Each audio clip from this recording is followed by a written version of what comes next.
auditeurs et téléspectateurs de la radio et télévision Tambara, vous pouvez désormais suivre votre chaîne de télévision préférée Tambara sur le satellite BadrSat 7, angle 26 degrés Est, fréquence 11010, polarisation verticale, symbole REC 27500. Suivez le journal avec STM Transport Voyageurs, une nouvelle façon de voyager.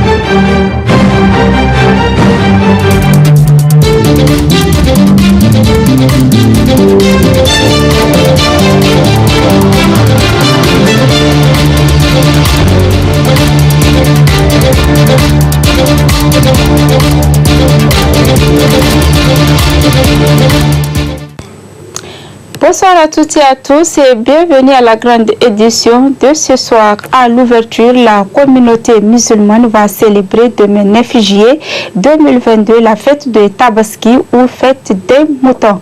Plusieurs moutons seront sacrifiés pour l'immolation chez les fidèles musulmans. Comment se fait cette immolation selon les prescriptions religieuses et quels sont les comportements recommandés au cours de cette journée? Pour répondre à ces questions, je vous propose de suivre Dr Boubacar Touré pour plus de précisions. Le jour de la fête, pour partir à la fête, il faut multiplier les invocations. Allahu Akbar, Allahu Akbar. Et aussi, il faut multiplier les tamhid, Alhamdulillah. La ilaha illallah, subhanallah, il faut les multiplier. Même le jour demain, même le vendredi, c'est ce que Allah aime, qu'on répète.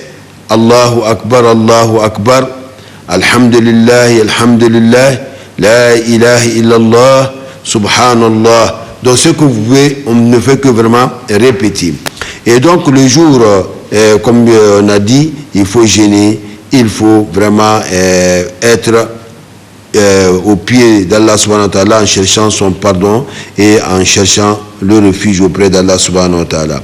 Donc le jour de la fête, comme on l'a dit, donc en partant, il est recommandé de partir sur 2 voies différentes. Vous partez avec sur une autre voie, en retour, vous changez 2 voies. Mais toujours il faut réinvoquer Allah subhanahu wa ta'ala. C'est pas en partant on cause n'importe quoi, mais il faut multiplier les invocations. Subhanallah, astaghfirullah, c'est ce qu'il faut multiplier. Et ici maintenant, une fois à la place de la prière, qu'est-ce qu'il faut faire? Restez, on ne parle pas. Dès que vous venez, si vous continuez à faire l'istighfar, vous attendez l'imam qu'il prie, qu'il fait le sermon, et après le sermon maintenant, qu'il égorge devant vous son mouton ou pas. Sans ça, là, vous allez vous déplacer chez vous pour égorger, immoler votre mouton. Mais comment le choix de mouton s'est fait? Donc, le prophète Mohammed sallallahu alayhi wa sallam a eu à égorger 2 moutons cornus, gras. Le premier mouton, lorsqu'il a immolé, il a dit ça appartient à Mohammed, Père salut sur lui, et à sa famille. Le second mouton, il a égorgé, il a dit que c'est pour lui et sa communauté qui n'ont pas le moyen d'égorger. Donc, et cela tient jusqu'à la fin du monde. Raison pour laquelle ceux qui n'ont pas eu de moutons, il ne faut pas vous tracasser. Allah nous a facilité la chose parce que le prophète nous a fait. L'année prochaine, Allah peut vous donner la chance vraiment pour faire ça. Et maintenant, une fois que vous immolez votre mouton avant l'imam, vous n'avez pas de sacrifice. Ce n'est plus un sacrifice, mais c'est une viande. C'est de la viande seulement. Raison pour laquelle il faut toujours attendre que l'imam finisse la prière, qu'il fasse le sermon, et en ce temps, avant de retourner à la maison, lui aussi, il a égorgé son mouton, et en ce temps-là, vous pouvez égorger votre mouton. Comment se porte le marché en cette veille de fête? Les produits sont disponibles, mais la hausse de prix est au rendez-vous. C'est le constat qui ressort de ces reportages de Ralia Sami et Abdel Nasser Abdou. En cette veille de la fête de Tabaski, on assiste à une hausse exponentielle des prix des denrées de première nécessité. Sur les différents marchés de la capitale, les échanges commerciaux sont au rendez-vous entre revendeurs et acheteurs. Les femmes se bousculent autour des différents produits qui, malgré leur disponibilité, ne sont malheureusement pas accessibles à toutes les bourses du fait de leur cherté excessive. Une hausse des prix qui n'est pas sans conséquence sur le panier de la ménagère, surtout en ce moment spécial de fête. Le prix des produits varie selon le moment. Nous prenons par exemple la tomate. Auparavant, c'est la production locale. Nous la vendons à 1000 francs, 1500 la tasse.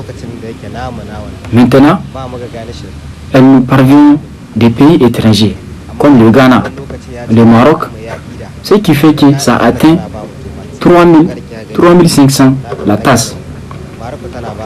La carotte est aussi importée parce que la carotte locale ne couvre pas la demande. Pour le poivron, avant le prix était à 10 000 francs, 15 000 francs, mais maintenant c'est à 55 000 francs le sac. Le problème est que nous ne produisons pas assez pour nous-mêmes comme les autres pays de l'extérieur. Ça allait alléger la situation.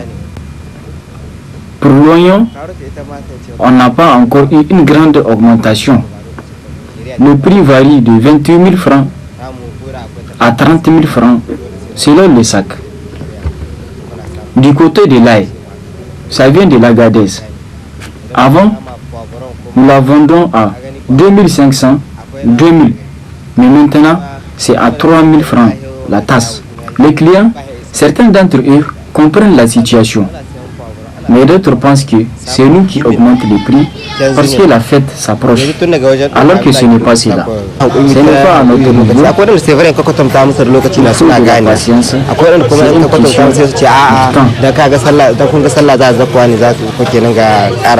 Même si c'est devenu une habitude pour les populations de faire face à cette cherté à l'occasion des fêtes, cela devrait interpeller les consciences car avec la situation économique difficile que l'on vit, le pouvoir d'achat ne couvre plus les besoins des foyers. Alors, si le fait rime avec l'augmentation des prix des produits de première nécessité, la ménagère doit changer de stratégie pour pouvoir garnir son panier très tôt avant que les prix ne flambent. Toujours dans le cadre des préparatifs de la fête de Tabaski, notre stagiaire Samira nous propose un aperçu sur le piment sec et son importance forte de la cuisson de la viande. Suivons son reportage. Bientôt la fête de l'Aïd el-Kabir, appelée également la fête de Tabaski. Les femmes ne sont pas en marge des préparatifs. Elles prennent d'assaut les marchés pour l'achat du nécessaire dans la grillade et la cuisson de la viande, notamment les épices qui sont entre autres les arômes, piments pour ne citer que cela. Le piment, selon les revendeurs, provient du Nigeria, dont le prix de la tasse varie entre 1400, 1500 et 900 francs selon sa qualité.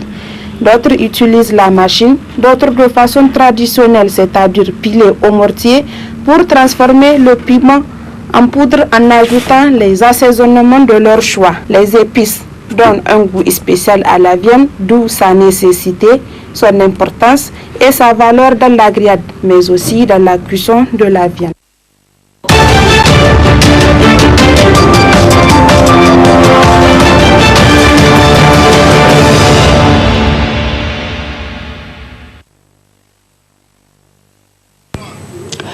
Autre aspect de l'actualité avec la page internationale, le Rwanda et la République démocratique du Congo traversent des difficultés au niveau de leurs frontières respectives. TV5 Monde a fait un tour de ce côté. Suivez plutôt ce reportage. Petite barrière, l'une des deux frontières du Rwanda avec la RDC dans la ville de Gisenyi. C'est ici qu'un soldat congolais a été abattu il y a quelques semaines. Depuis, les Congolais ferment leurs frontières à 15 h, soit 2 heures plus tôt que d'habitude. Moi, je suis congolais, je suis Keno. Je suis résident ici au Rwanda, mais j'ai mes activités ici à Goma, dans le Congo. Donc parfois on termine à 17h le travail, donc rentrer à 15h vraiment, et ça nous pénalise vraiment. 30 minutes avant la fermeture, c'est près de 3000 personnes qui se précipitent pour traverser, au point de créer des tensions.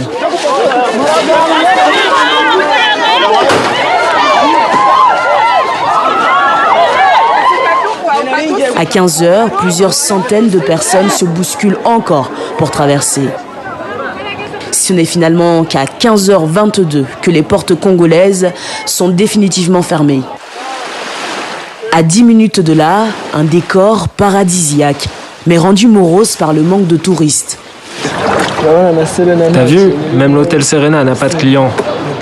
Depuis la reprise des armes par les rebelles du M23, les visiteurs se font rares dans cette ville pourtant très touristique. Aux grandes dames de Yazidi, guide sur le lac Kivu depuis 5 ans. Avant que la guerre ne commence, nous avions beaucoup de touristes. Ils venaient pour visiter la région, mais aussi profiter du lac. Mais comme vous pouvez le voir actuellement, il n'y a personne dans l'eau. Ils ont peur de l'insécurité que pourrait apporter la guerre ici. Mais à Gisenyi, il n'y a aucun problème. Nous sommes en sécurité. À 1h30 de Gisenyi se trouve le village de Kinigi.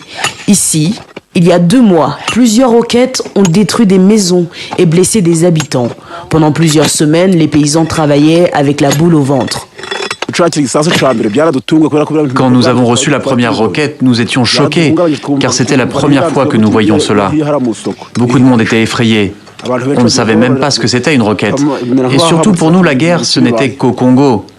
Mais ça va mieux depuis que les élus nous ont dit que la guerre était loin de nous. Depuis la reprise des combats, des missiles ont touché à 3 reprises le Rwanda. En réponse, les autorités locales ont augmenté la cadence des patrouilles des forces de l'ordre dans les villes frontalières avec la RDC. Au Bénin, les attaques terroristes alimentent un climat de peur dans cette zone ouest africaine. Suivez plutôt ce reportage réalisé par Africa News.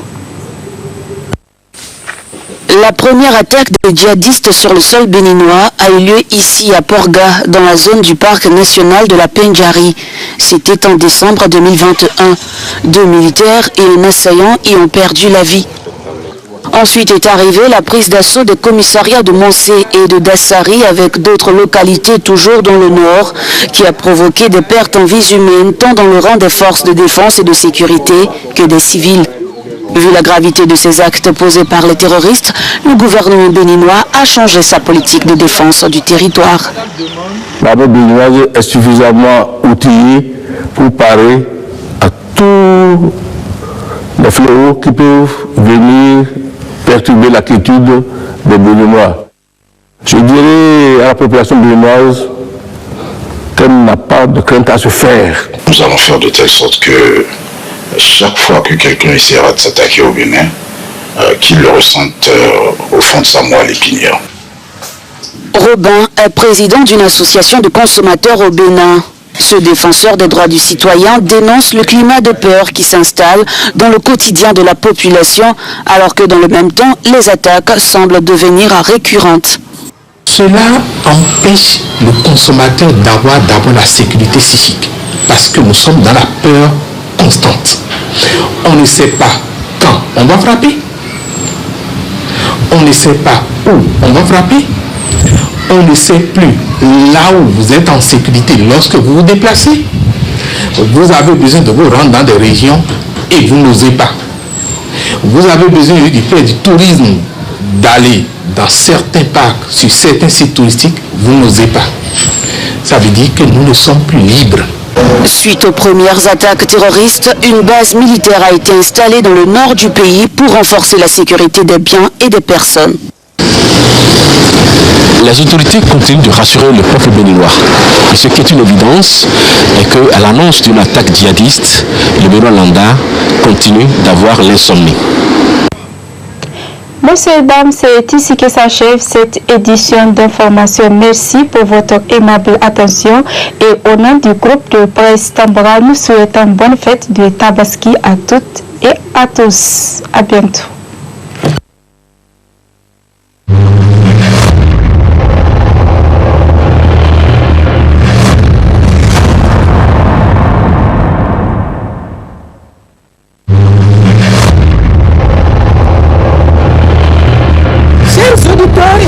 téléspectateurs de la radio et télévision Tambara, vous pouvez désormais suivre votre chaîne de télévision préférée Tambara sur le satellite Badrsat 7, angle 26 degrés Est, fréquence 11010, polarisation verticale, symbole 27500.